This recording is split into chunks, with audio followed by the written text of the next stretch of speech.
May nakita ko ako ditong kaibigan. Dito kami sa Little Dam ngayon habang nagkakarga kami. May nakita ko lang itong kaibigan natin na may pinipitas.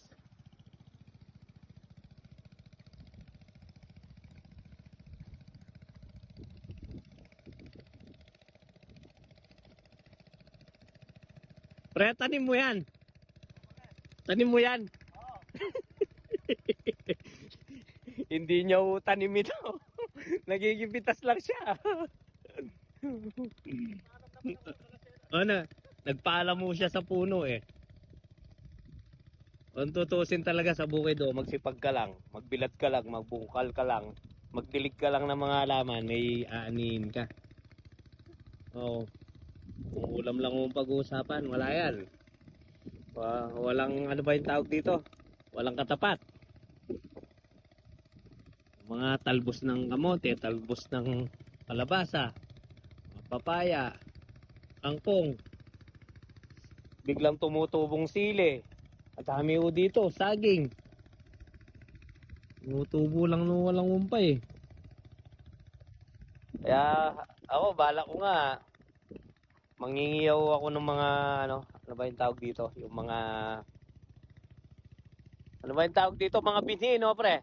O, binhi lang, tapos patanim ko, para pag pumupunta ako, libre lang, no? Hoy! O, boss! Hindi pala sa kanya to. Sabi ko na eh, binabawalan na kami. Balik na kami doon.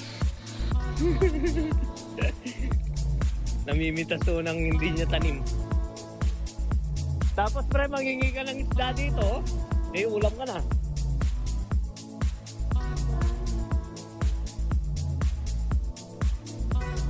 Yan.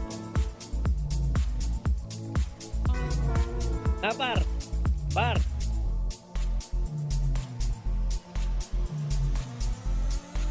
Kanyat. May kakuhayan naman pala kaya tanong. Ayan o. Nung karon niya ikay, kuya? Itong magkain nga san? Sa dininan ta na. Paret. Di na niya mapilan. May madwasyar ko. Wala yung ikwa pa. Ano rin taging porser ha? Didinan mo la. Yan eh, boss. Ayan, bibigyan mo natin siya ng isda para may maulam. Na kaya sasabihan pare baladaya kung magtip ni nano kang baladaya ako sasabing ating harvest. Ayan boss, thank you yan katapat na yan, masaya na lang. Sige po. Okay. Kargaan kami. Go.